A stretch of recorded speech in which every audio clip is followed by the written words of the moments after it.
You're watching All 24 News World News Program. Next up are the headlines. Big win for National Liberation Front. The Future Front surges ahead. Election officials stand by the results and students sweep it, securing a record number of seats for young people.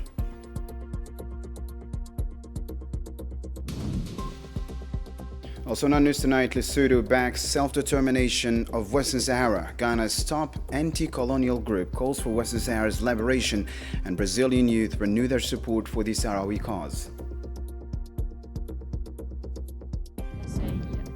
Coming up as well, Sudan's army says it's held off RSF trying to surround El Obeid. The IOM warns of widespread abuses in North Kordofan, and the United Nations is ordering an investigation into the violations there.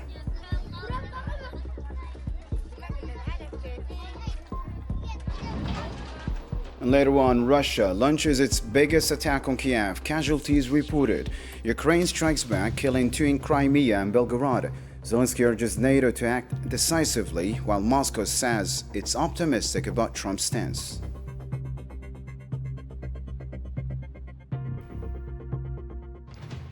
Welcome back. Algeria's election authority released provisional results from Thursday's parliamentary vote. The National Liberation Front kept its lead but dropped from 98 seats to 90. The Future Front made big gains while independents lost ground. The Movement of Society for Peace fell to 32 seats, down from 84 in the last assembly. The acting head of the Independent National Election Authority announced the numbers on Monday.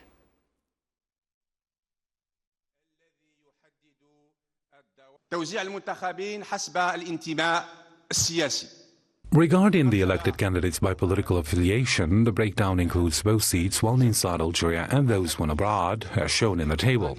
The National Liberation Front, FLN, ranks first, winning 85 seats inside Algeria and 5 seats abroad for a total of 90 seats. It is followed by the National Democratic Rally, RND, with 71 seats inside the country and 2 seats abroad, totaling 73 seats. In third place is the Future Front, which secured 57 seats domestically and 2 seats abroad for a total of 59 seats. The Movement of Society for Peace, MSP, comes fourth with 43 seats, all won inside Algeria. Fifth is the National Construction Movement, which won 37 seats domestically and 1 seat abroad, bringing its total to 38 seats. Independent candidates secured 30 seats inside the country and 2 seats abroad for a total of 32 seats. The Voice of the People Party won 17 seats, all inside Algeria. The Socialist Forces Front, FFS, secured 12 seats with none won abroad. The Freedom and Justice Party ranked 9th with 6 seats, all inside the country. The New Dawn Party also won 6 seats. Al Karama Party secured 5 seats. The Rally for Culture and Democracy, RSD, won 4 seats. The Justice and Development Front also secured 4 seats. The Workers' Party won 3 seats. The New Generation Party secured 3 seats as well. The National Rally for Hope TAJ won 3 seats. The National Unity and Development Party obtained 2 seats. The Ennahda Movement also secured 2 seats. And finally, the Algerian Renewal Party, the Republican Alliance Party, the New Algeria Front, the Front of Good Governance, and the Front of Free Citizens each won 1 seat.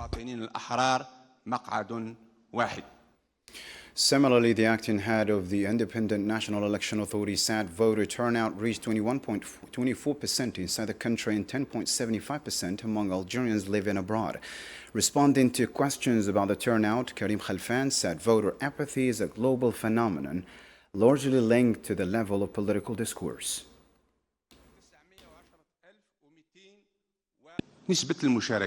Voter turnout is an issue that is well known to everyone. Voter apathy has become an almost global phenomenon, regardless of the type of political system, the level of political awareness, the degree of democracy in a country, or the nature of its political system. We've seen that in many democratic countries, including long-established democracies in Europe, America, Asia, and elsewhere. Voter turnout is often at similar levels, and sometimes even lower than these figures. The law does not force citizens to vote. No one brings voters to the polls or drags them there. Instead, they must be persuaded. Political discourse and the quality of that discourse from the grassroots work through which we lay the foundation for achieving the results that everyone expects. Khalfan confirmed the numbers are real. He said the authorities stayed neutral at an equal distance from everyone, and he called the 2026 legislative vote a source of pride, citing high standards of integrity and transparency throughout the process. The standards adopted to ensure the integrity and transparency of the electoral process are solely those prescribed by law. These include neutrality, fairness, and maintaining equal distance from all candidates, whether independents or political parties, as well as from all other stakeholders involved in the electoral process. As I mentioned, we're guided by the laws of the Republic, particularly the law governing the electoral system and the Constitution of Algeria. In addition, we have worked through our regional branches and at the central level to ensure that political parties have observers present at polling stations. We have stated that repeatedly and even issued official statements to that effect because we believe that an election without observers is an election that is missing an essential safeguard. The provisional results also underscored the educational and age profile of the newly elected deputies. They showed a strong presence of university graduates and broader youth representation in the National People's Assembly, reflecting greater participation by young people in the country's legislative institution.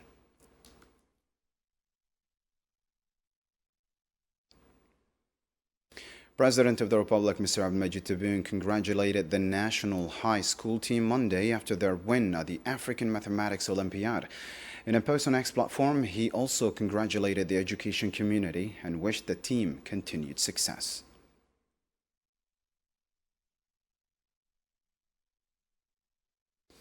On Sunday, President of the Republic, Mr. Abdelmajid Tebboune, presided over a reception honoring active and retired senior military officers to mark the 64th anniversary of Independence Day and the restoration of national sovereignty.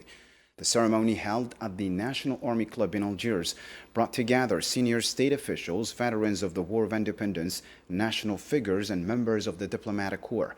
Attendees watched a documentary highlighting the sacrifices of the martyrs and Algeria's development journey before the event concluded with a fireworks display.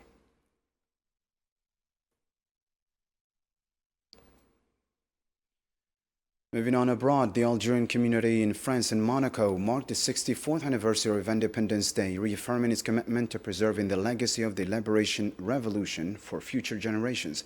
Salman Sif has more.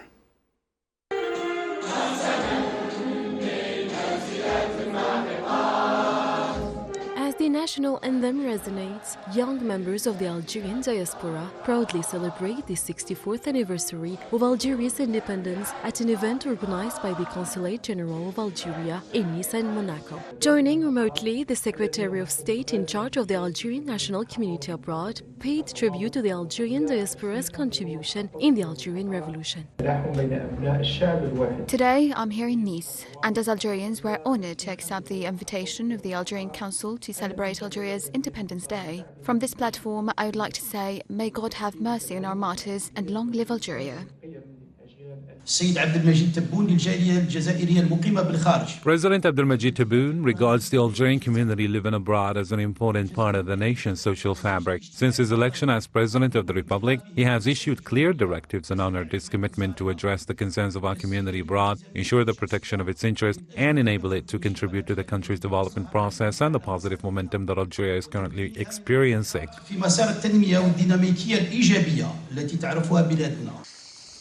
Strengthening the connection between younger generations of the Algerian diaspora and their country's history is achieved through educational visits to museums and cemeteries that honor the heroes of the popular resistance and the glorious War of Independence. As part of this commitment, the Consulate General organized visits to a local museum and Sainte Marguerite Cemetery, helping preserve Algeria's collective memory and pass its rich history onto future generations. I am so glad and honored to be invited by the Council to celebrate this special day of the 64th anniversary of independence, youth and freedom here in the city of Nice. Long live Algeria. Today, I'm here in Nice, and as Algerians, we're honored to accept the invitation of the Algerian Council to celebrate Algeria's Independence Day. From this platform, I would like to say, may God have mercy on our martyrs and long live Algeria.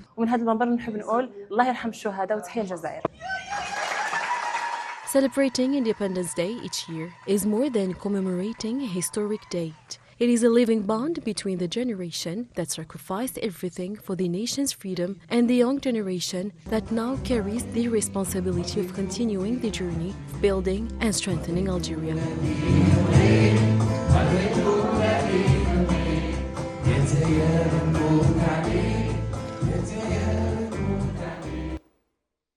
Switching focus to other news now, Lesotho reaffirmed its support for the Sahrawi people's right to self-determination. During talks with Sahrawi Foreign Minister Mohamed Islam Baysat, Lesotho's Foreign Minister Sam Kotani said his country's position remains firmly aligned with the African Union principles and international law.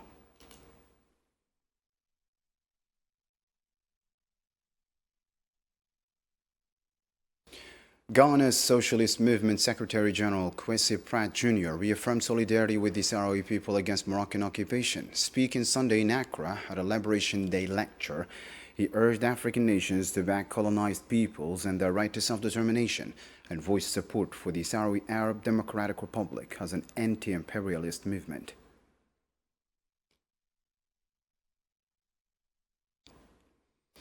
The Brazilian Socialist Youth Union reaffirmed its support for the Sahrawi people and their right to self-determination. At its National Congress in Rio de Janeiro, delegates also expressed solidarity with the Sahrawi cause following meetings with representatives of the Polisario Front.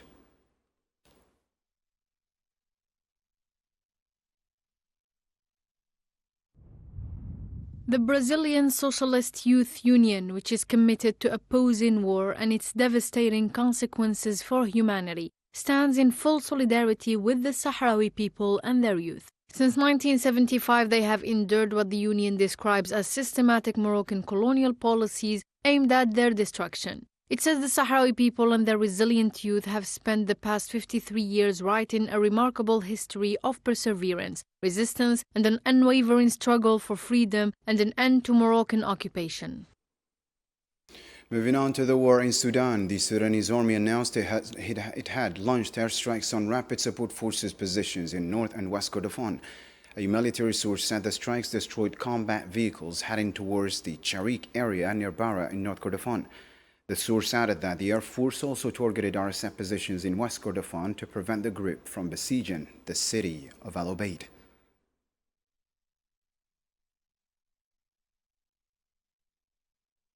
At least 330 children were killed or injured in Sudan during the first half of the year, according to UNICEF. The UN agency said children were killed and injured in their homes, on the streets, in markets, and while trying to access basic services, including education and healthcare.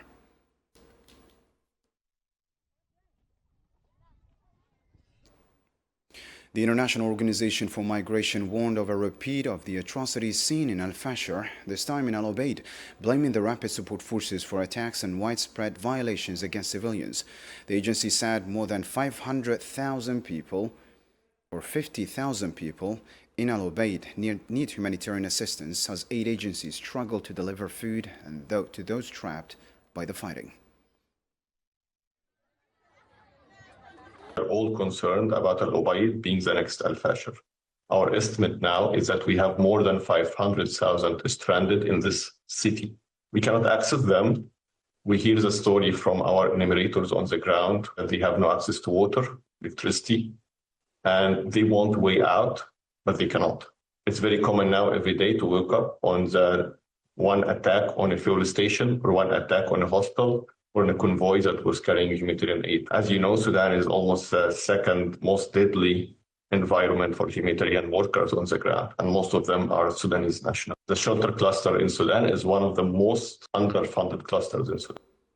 500,000 indeed. On a related note, the UN Human Rights Council adopted a resolution condemning escalating violence by the Rapid Support Forces in Al Obeid and ordered an urgent commission of inquiry into the reported violations. The resolution was adopted unanimously during a session in Geneva. The UK's Ambassador for Human Rights, Eleanor Sanders, said the reported crimes echoed last year's atrocities in North Darfur and called for action to prevent them from happening again. Escalating drone strikes have killed civilians and destroyed civilian infrastructure in El Obeid. Key supply routes have been hit, along with fuel stations and the electricity grid. 500,000 civilians are in grave danger, at risk of atrocities that would deepen the wounds already inflicted on Sudan. Mr. President, just 8 months ago, this Council stood united in condemning the wave of devastating violence and displacement by the Rapid Support Forces in El Fasher. These horrors must not be repeated. It is not enough to express shock and concern. We must take concrete action to support accountability for these crimes. This Council must make a reality of its role in preventing atrocities. The strongest signal we can send is to adopt this resolution by consensus today. Let us show the people of Obaid that they are not forgotten and that this Council will take action to prevent atrocities. Moving on to another topical development, the Zionist entity kept up its genocidal assault on Gaza Strip. At least 6 Palestinians were killed and several more wounded, mostly in the south and central areas of the Strip. Zafar Jani has more in this story. One of the few apartment buildings still standing in Tel Al-Hawa, south of Gaza City, has been hit once again. A first-floor apartment has been blown apart. Charred ceilings and belongings scattered across the street reveal the force of the blast. The Zionist strike on central Gaza killed Mohammed Dourmoush and his wife. 6 other people, including the couple's children, were injured and rushed to a Shifa medical complex. This massacre is neither the first nor the last. They bombed a home, killing my cousin, Abu al-Mu'tasim Dourmoush, and his wife. Their children were also wounded in the attack. Further south in the Mawasi area of Khan Yunis, little remains of a vehicle destroyed in another strike. 1 Palestinian was killed and 15 others were injured. At Nasser Hospital, devastated relatives gathered to mourn. My cousin Hamoud Abu Dakka was targeted in Khan Yunis in the Al-Mawasi area while he was driving. He was delivering water and food to displaced families. He leaves behind a wife and 3 children. Elsewhere in Khan Yunis, another Zionist strike hit a tent sheltering displaced people, killing 3 and wounding at least 20 others. He was my nephew. We were sitting outside our tents when a missile struck without warning. He was killed instantly. He wasn't married and he was the one supporting our family. Despite the so-called ceasefire that took effect last October, Zionist attacks on the Palestinian enclave have continued unabated. According to local authorities, they have claimed the lives of at least 1,066 people since the truce began. Zionist occupation forces and settlers carried out overnight raids across the occupied West Bank, leaving several Palestinians injured and others arrested. The Wall and Settlement Resistance Commission said more than 11,000 attacks were carried out during the first half of 2026, killing 17 Palestinians, establishing new settlement outposts, confiscating thousands of dunams of land, and demolishing hundreds of structures. The Commission added that the occupation has intensified measures to expand settlements and impose a policy of annexation across the West Bank.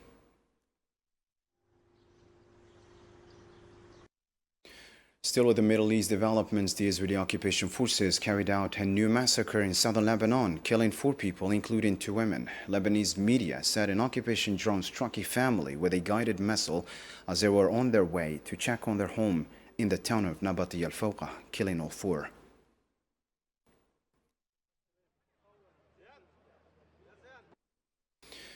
Looking Eastern Europe now, a critical new phase is unfolding in the Ukraine war, with major attacks targeting both capitals. Russia said a strike on Kiev killed several people and wounded dozens, while Ukraine said it hit oil refineries deep inside Russia. As President Zelensky called for more NATO air defenses, tensions continue to escalate.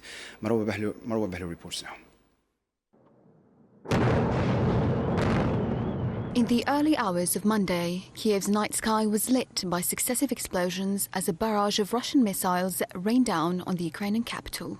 These strikes on the capital alone left 15 people dead and 56 injured. Meanwhile, emergency workers combed through the rubble in search of survivors. Ukrainian President Volodymyr Zelensky lamented a shortage of arms to defend Ukraine against Russian ballistic missiles, saying it was, quote, absurd that production could not meet demand to protect people.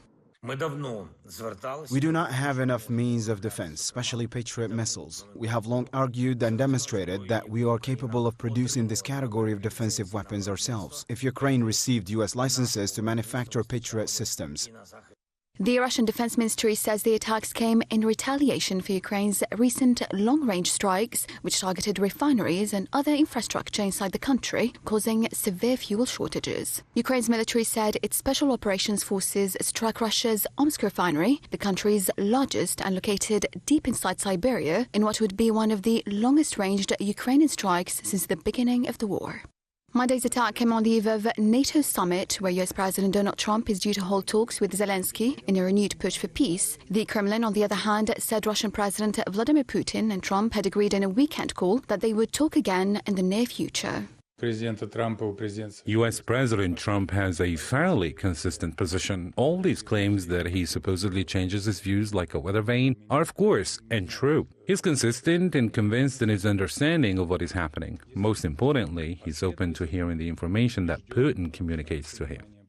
With the NATO summit set to open in Turkey on Tuesday, the Ukrainian president is calling on the alliance to take strong decisions to bolster the country's defense. Russia, however, has warned that any increase in Western supplies of weapons would lead to further escalation. More international news stories with Sofian Kanturi in the News in Brief this time.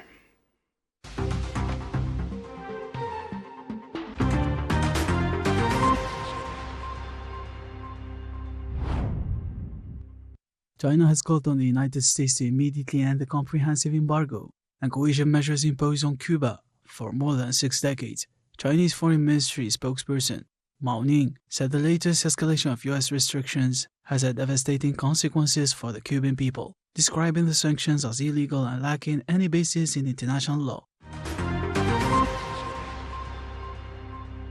The death toll from the 2 earthquakes that struck Venezuela has risen to 3,342, with 16,740 people injured, authorities announced. In a post on X, Jorge Rodriguez said 6,462 people had been rescued from the rubble, adding that 17,345 people have lost their homes following the disaster that struck the country on June 24th. Countries across southern Europe are battling major wildfires as new heatwave conditions fuel blazes in southern France, Spain, Portugal, and Greece. In France, a wildfire that broke out Saturday evening in a remote mountain range in the country's southwest has burned nearly 4,600 hectares. One fighter and one resident were injured in the blaze. Severe storms and extreme weather sweeping across large parts of the United States have left more than 600,000 homes and businesses without electricity. According to data from power outage tracking platform Outage, the severe weather combined with the record-breaking temperatures has caused widespread damage to power infrastructure across several U.S. states.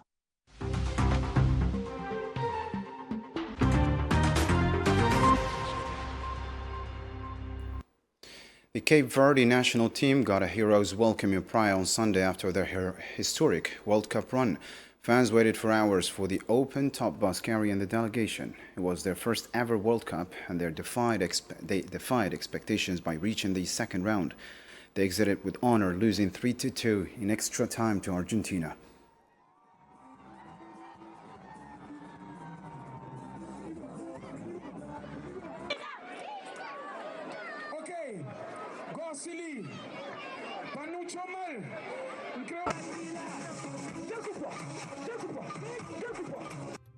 That wraps up our news program. Thank you for watching. Have a great night.